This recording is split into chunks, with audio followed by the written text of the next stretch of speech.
قسم پورا کرنا پڑتا ہے. ہاں یہ ہو جائے گی قسم. صرف انشاءاللہ کھلاؤں گا, چھٹی سے آؤں گا تو انشاءاللہ آپ کو پارٹی دوں گا. چھٹی سے آئے پارٹی نہیں دیے تو کیا ہوگا؟ وعدہ خلاف.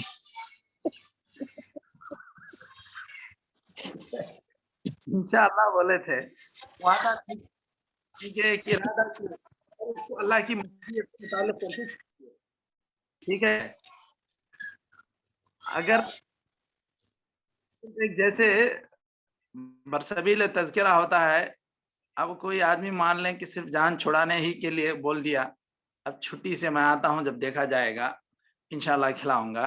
چھٹی سے آئے پھر بھی نہیں کھلائے, نہیں پارٹی دیے, نہیں کچھ کیے, تو یہ کوئی قسم بھی نہیں تھی کہ جس کی وجہ سے ان کو کچھ گناہ ہوگا اور ان کو قسم توڑنے والا کہا جائے گا. ایسی بات نہیں. انہوں نے کہا تھا انشاءاللہ, اگر ہوگا, ممکن ہوگا تو کھلاؤں گا, اس طرح کی بات ہے. ان کو کچھ حالات ساتھ نہیں دیے, انہیں کھلائے, نہیں پورا کیے, تو پھر کوئی بات نہیں. لیکن اگر وہ یہ کہتے ہیں واللہ میں اللہ کی قسم میں کھلاؤں گا, تو پھر یا تو کھلانا ہے یا نہیں کھلائے تو 3 دن 2 روزے رکھنا ہے. سمجھ گئے؟ جی جی شیخ. کوئی آدمی انشاءاللہ کہا تھا تو کیا وہ کرے گا؟ نہیں, اس کے لیے نہیں روزہ. کیوں؟ وہ قسم نہیں ہوئی نا. وہی فرق ہے انشاءاللہ کہنے والے میں اور انشاءاللہ نہیں کہنے والے میں. ایک آدمی جو مطلق قسم کھا چکا ہے, وہ قسم اس کو پورا کرنا ہی کرنا ہے. پورا نہیں کیا تو قسم کا کفارہ ادا کرنا ہے. انشاءاللہ کہنے والا کوئی قسم نہیں کھایا ہے. انشاءاللہ کہنے والا ایک ارادہ ظاہر کر کے اس کو اللہ کی مشیت پر معلق کر کے چھوڑ دیا ہے. ٹھیک ہے, تو اس طرح اگر کوئی آدمی کرتا ہے تو وہ حانث نہیں کہلائے گا, یا قسم توڑنے والا نہیں کہلائے گا, اگر وہ انشاءاللہ کہتا ہے. اب دیکھیے اس حدیث کے اندر ایک بات اور بھی ہے کہ اللہ تعالیٰ نے اپنے ایک نبی کو ایک تنبیہ کی, گویا کہ اگر تم بھی کوئی ایسا کام کرتے ہو اور اس کو اللہ کی مشیت سے متعلق نہیں کرتے, تو یہ اللہ تعالیٰ کی قدرت کاملہ ہے کہ وہ جو چاہتا ہے کرتا ہے, جو نہیں چاہے گا وہ صرف نبی کے چاہنے سے نہیں ہوگا. دیکھیے اب نبی نے جو ارادہ کیا تھا کہ میں اس طرح ملوں گا اتنی عورتوں سے, اور ان سے جو اولاد ہوگی میں ان کے ذریعے جہاد کروں گا, لیکن یہ کام تو پورا ہوا نہیں. تو اب یہاں اللہ تعالیٰ گویا کہ اپنے نبی کو بھی, سلیمان علیہ السلام سے عظیم نبی کو تنبیہ کر رہا ہے کہ صرف آپ کے چاہنے پر یہ کام ہو نہیں سکتا جب تک کہ اللہ نہ چاہے.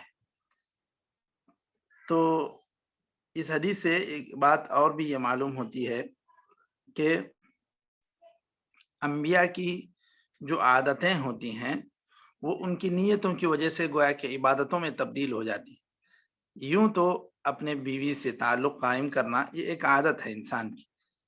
اب صرف اس کو نبی جو ہے اس ارادے سے نہیں کہ بس یہ ایک عادت ہے, یہ ایک اللہ تعالیٰ کی طرف سے جائز کردہ چیز ہے, اس طرح سے ارادہ کر کے نہیں, اس کے ذریعے یہ ارادہ کرتا ہے نبی کہ میں اس اولاد کے ساتھ اللہ کی راہ میں جہاد کروں گا, یا یہ بچے میرے جہاد کریں گے. تو گویا کہ یہ نیت کی وجہ سے یہ عادت عبادت میں تبدیل ہو جاتی ہے. تو اگر ایک نبی جس طرح اپنی ایک عادت کو عبادت بناتے ہیں, یہ چیز ہر انسان کے لیے گویا کہ قدوہ ہے. آپ صرف ایک عادتاً کوئی کام نہ کریں. نماز عادتاً پڑھنا نہیں ہے, یہ ایک دم بالکل دل سے ہمارے عبادت کا تصور ہمارے ذہن میں ہو. ایسے ہی عادتاً کوئی کام نہ کریں. روزہ رکھ رہے ہیں تو یہ بھی استشعار ہو, من صام رمضان ایمانا واحتسابا, ایمان کے ساتھ، یقین کے ساتھ اور اجر کی نیت سے رکھے۔ یوں سب لوگ رکھ رہے ہیں رکھ لیے، ایسی بات نہیں۔ کوئی بھی کام آدمی اس عادت کو عبادت کی نیت سے کرے تو یہ ایک عادت بھی عبادت میں تبدیل ہو جاتی ہے۔ اور اس کے بعد یہاں پر یہ چیز بھی معلوم ہوتی ہے کہ اگر اللہ تعالی چاہے تو بڑے بڑے انبیاء کو بھی اپنی قدرت کاملہ دکھا سکتا ہے، ان کی مرضی کے خلاف کر کے اللہ تعالیٰ دکھائے گا۔ یہاں پر ایک نبی نے گویا کہ ارادہ کیا، اللہ تعالیٰ نے اس ارادے کو پورا نہیں کیا، تو اس کا مطلب یہ کہ اللہ تعالیٰ ایسے کام کر کے دکھائے گا جس کے ذریعے سے یہ بات ثابت ہو جائے گی کہ اللہ تعالیٰ کے ملک میں، تدبیر میں، تصرفات میں کوئی شریک نہیں، نہ نبی نہ کوئی بزرگ، بلکہ صرف اللہ تعالیٰ ہی اپنے ملک میں اختیار رکھتا ہے، اور اللہ تعالیٰ اپنے سارے اختیارات کا تنہا مالک ہے۔ اچھا، اس کے بعد حدیث نمبر 359 آپ لوگوں کے پاس 445۔ شیخ سلیمان علیہ السلام کی نظر پوری نہیں ہوئی نا، تو وہ بھی کیا بھی کفارہ نہیں ادا کرے کیا شیخ؟ کیا اس وقت کفارہ وغیرہ نہیں تھا؟ نہیں، ان کی تو پوری ہوئی ہی نہیں۔ انہوں نے جو ارادہ کیا کہ میں ایسا کروں گا، آج رات ایسا کروں گا اور اس کے ذریعے سے اولاد ہوگی تو میں جہاد کروں گا، ہوئے ہی نہیں تو پھر کیا؟ کوئی چیز ہی نہیں۔ آپ اگر قسم بھی کھاتے ہیں تو اگر قسم پوری نہیں ہوئی تو کیا آپ کے اوپر کوئی چیز واجب ہوگی؟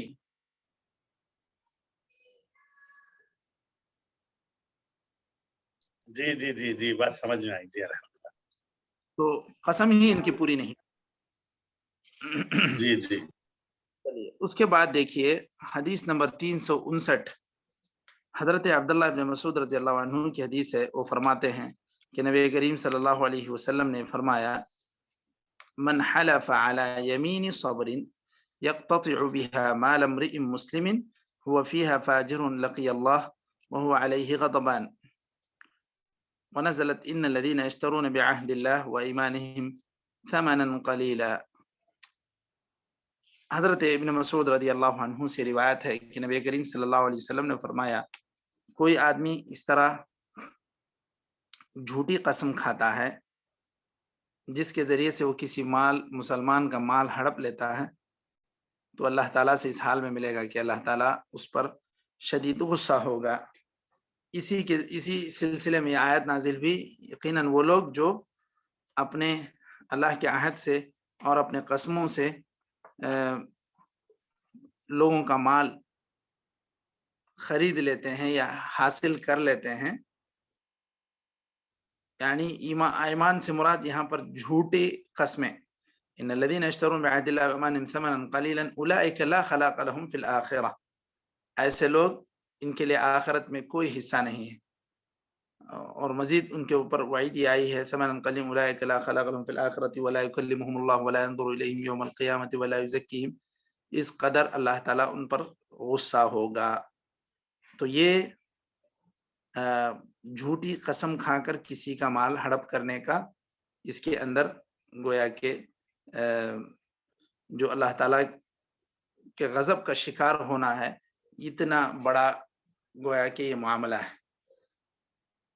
اب اس کے اندر جو مشکل کلمات ہیں، یمین صبرن، صبر اصل کہتے ہیں الحبس کو، باندھنے کو۔ تو من حلف علی یمین صبرن، یمین قسم، یمین صبر حبس کی یا روک لینے کی قسم۔ روک لینے کی قسم کا مطلب یہ کہ ایک آدمی قسم کھاتا ہے جھوٹی، اس کے ذریعے سے وہ سامنے والے کے مال پر قبضہ جما لیتا ہے، اس کو اپنے پاس روک لیتا ہے. اسی لیے کہا گیا من حلف علی یمین صبر یقتطع بها مال امرئ مسلم. وہ یہ کہتا ہے کہ یہ مال میرا ہے، اللہ کی قسم یہ موبائل میرا ہے. تو گویا کہ کسی مسلمان کا مال اس طرح جھوٹی قسم کھا کے وہ اپنے قبضے میں کر لیتا ہے. هو فیہا فاجر، یعنی اس قسم کے اندر، اس قسم کھانے میں وہ جھوٹا ہے. لقی اللہ وہو علیہ غضبان، تو ایسی حالت میں ملے گا اللہ سے کہ اللہ رب العزت اس پر غصہ ہوگا.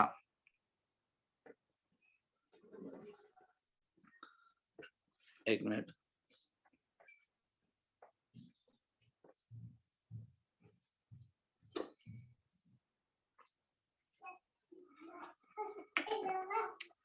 اور یہاں پر جو بات کہی گئی، اگر ایک آدمی کسی کا مال ناجائز طور پر قبضہ کر لیتا ہے تو اللہ رب العزت اس پر شدید غصہ ہوگا. یہ بات اس کے اندر ایک وعید کے طور پر کہی گئی ہے. تو اس سے یہ بات معلوم ہوتی ہے کہ کسی بھی مسلمان کا مال جھوٹی قسم کھا کر حاصل کرنا یہ کبیرہ گناہوں میں سے ایک ہے. تو الیمین الغموس یا جھوٹی قسمیں، الایمان الکاذبہ، ایسی قسم جس کے اندر انسان کسی اور کا مال ہڑپ کر لے، اسی کو یمین صبر کہا گیا. اور یہ کبیرہ گناہوں میں سے ایک گناہ ہے. اور اس کے بعد اس حدیث سے یہ بات بھی معلوم ہوتی ہے کہ ہوا فیہا فاجر، اس کے اندر یہ کہا گیا اگر ایک آدمی بھول کر قسم کھا لیا یا اس کو معلوم ہی نہیں کہ یہ چیز اس کی ہے یا نہیں، اس کو پوری طرح معلوم نہیں تھا، جاہل تھا، اسے لگا یہ موبائل تو بالکل میرے موبائل جیسا ہے، اسی لیے قسم کھا کے اس نے بتا دیا کہ یہ میرا ہی مال ہے یا میری ہی چیز ہے. تو وہ بعد میں اس کو پتا چلا کہ نہیں، اس کا بھی سیم ماڈل تھا، میرا بھی سیم ماڈل موبائل تھا. قسم کھا لیا وہ اس بنیاد پر کہ وہ بھول گیا تھا کہ اس کا بھی سیم کمپنی کا ہے، یا اس طرح کہ وہ جاہل تھا، اس کو پتا نہیں کہ وہ دوسرے آدمی کا بھی اس طرح کا موبائل ہے. تو اس طرح اگر غلطی سے یا بھول چوک کر کوئی آدمی قسم کھا لیتا ہے تو اس کو یہ نہیں کہا جائے گا کہ اس کو بھی یہی وعید ہوگی، یا اللہ تعالیٰ اس سے بھی ایسے ہی سخت غصے کے عالم میں ملے گا. کیونکہ وہ اس حدیث کے اندر جو بات کہی گئی ہوا فیہا فاجر، یعنی وہ اس کے اندر جھوٹا ہو. فاجر کس کو کہتے ہیں؟ بالکل جان بوجھ کر جو آدمی کر رہا ہے اسی کو کہیں گے کہ وہ فاجر ہے. جو آدمی بھول چک کر کیا یا غلطی سے مطلب جاہل ہو کر کیا تو ایسا آدمی فاجر نہیں کہلائے گا، کیونکہ وہ ناسی ہے یا پھر جاہل ہے. تو اس صورت میں یہ اتنے سخت سزا کے مستحق نہیں ہیں جو جاہل ہیں یا بھول گئے. تو اس طرح ناسی اور جاہل اس قدر سخت سزا کے مستحق نہیں ہوں گے، یعنی اللہ کے غضب کے وہ شکار نہیں ہوں گے. چلیے، اس کے اندر ایک اللہ تعالیٰ کی صفت بیان کی جا رہی ہے. کیا ہے مشائخ وہ صفت؟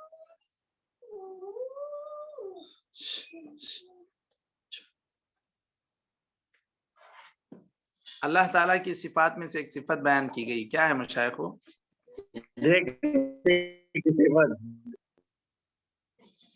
لا ينظر إليك. جی، وہ تو آیت میں پوری طرح آخر میں وہ ذکر ہوا ہے. اللہ تعالیٰ کا غضب یعنی اللہ تعالیٰ غصہ بھی ہوتا ہے، یہ اللہ کی ایک صفت بیان کی گئی ہے. اور وہ جو مزید آپ کہہ رہے ہیں لا ينظر الیہم، آیت کے اندر وہ بھی ایک صفت بیان کی گئی کہ اللہ تعالیٰ ان کی طرف دیکھے گا بھی نہیں. تو نظر بھی یعنی دیکھنا بھی اللہ کی ایک صفت ہے، غصہ ہونا بھی ایک اللہ کی ایک صفت ہے.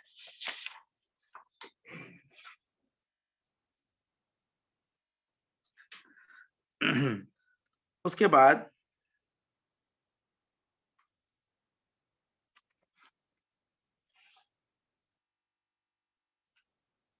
اب ایک آدمی اگر اس طرح کوئی چیز لے لیتا ہے اور جھوٹی قسم کھا کے اس کے عوض کچھ بھی دنیا کا مال، جگہ، گاڑی، کوئی بھی چیز یہ اگر خرید لیتا ہے یا لے لیتا ہے تو گویا کہ یہ اللہ تعالیٰ کے غضب کا یہ آدمی شکار ہوگا، کیونکہ پوری طرح اس نے اللہ کو غصہ دلانے والا کام کیا ہے۔ یہ جھوٹ بول کر جس آدمی نے بھی اس طرح کا معاملہ کیا ہے یہ اللہ تعالیٰ کو غضب دلانے والا کام ہے۔ یہ کام سے یہ اس وقت تک پاک نہیں ہوگا جب تک کہ یہ اس بندے کا حق ادا کر کے پھر اللہ تعالیٰ سے توبہ اور تلافی نہ کر لے اس کی، کیونکہ اللہ تعالیٰ آخرت میں بھی اس کے ساتھ رحم و کرم کا معاملہ نہیں کرے گا اور اس کی طرف نظر رحمت سے نہیں دیکھے گا، تو یہ اس سے بڑا کوئی خسارہ نہیں ہے۔ تو اس طرح اس حدیث سے یہ بات معلوم ہوتی ہے کہ جھوٹی قسمیں کھا کر کسی کا بھی مال حاصل نہیں کرنا چاہیے۔ چلیے، تو یہاں تک یہ بات مکمل ہو گئی۔ مزید اس کے بعد ایک حدیث اور ہے جو تقریباً اسی معنی اور مفہوم کی ہے۔ حدیث نمبر 360 حضرت اشعث ابن قیس کی، کہ وہ بتلاتے ہیں کہ میرے اور ایک انسان کے درمیان ایک کنویں کے تعلق سے اختلاف تھا۔ ہم اللہ کے رسول صلی اللہ علیہ وسلم کے پاس پہنچے تو آپ صلی اللہ علیہ وسلم نے کہا کہ دیکھو، یا تو تم 2 گواہ لاؤ یا پھر وہ قسم کھائے گا۔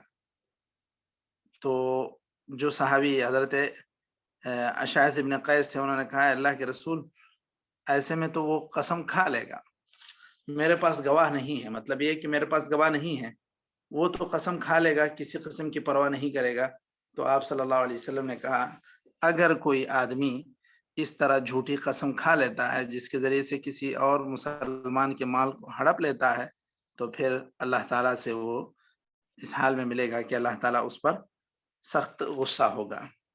اس حدیث میں جو مسائل مستنبط ہو رہے ہیں اس میں سب سے پہلے یہ کہ البینۃ علی من ادعا والیمین علی من انکر۔ اگر آپ دعویٰ کرتے ہیں کہ یہ کنواں میرا ہے، یہ گاڑی میری، یہ موبائل میرا، یہ لیپ ٹاپ میرا، تو آپ کو اس کے لیے 2 شاہد، 2 گواہ دینا ہے، دلیل دینا ہے۔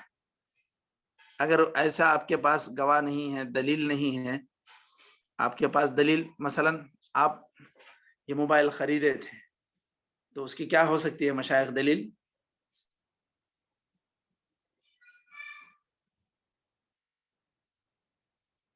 اس کی ریسیپٹ، اس کی جو پرچی ہے وہ دکھانا۔ جی، اس کی جو رسید ہے جو آپ نے خریدا تھا، اس کا فاتورہ، اس کی بل ہے، یہ آپ کی ایک دلیل ہے۔ تو یا تو یہ ہونا چاہیے، آپ کے پاس دلیل بھی نہیں ہے، آپ کے پاس گواہ بھی نہیں ہے، تو ایسی صورت میں پھر جو آدمی لیا ہے یا جس کے خلاف آپ دعویٰ دائر کیے ہیں وہ اگر قسم کھا کے کہتا ہے کہ نہیں یہ چیز میری ہی ہے، تو پھر ایسی صورت میں آپ کے پاس گواہ نہ ہونے کی وجہ سے، ریسیپٹ نہ ہونے کی وجہ سے آپ کے ہاتھ سے یہ موبائل جائے گا اس کے ہاتھ میں۔ لیکن اگر وہ جھوٹی قسم کھا کے اس کو حاصل کر لیا ہے تو پھر ایسی صورت میں اللہ تعالیٰ سے وہ اس حال میں ملے گا کہ اللہ تعالیٰ اس پر سخت غصہ ہوگا۔ اب ایسی صورت میں ایک آدمی اگر جھوٹ بول کر کوئی مال لے لیتا ہے تو یہ صرف اوپری طور پر یہ فیصلہ تو ہو جائے گا کہ یہ چیز ان کی ہے، کورٹ سے فیصلہ ہو جائے گا کہ یہ چیز اسی کی ہے، تو کیا یہ فیصلہ اب اس کو شرعیت عطا کرتا ہے یا اس کو اس بات کا جواز فراہم کرتا ہے کہ وہ اس کو استعمال کرے یا اس کو بیچ کر کھا جائے، یا وہ اب اس کا شرعی مالک ہے؟ کیا ہے مشائخ؟ کیس جیت لیے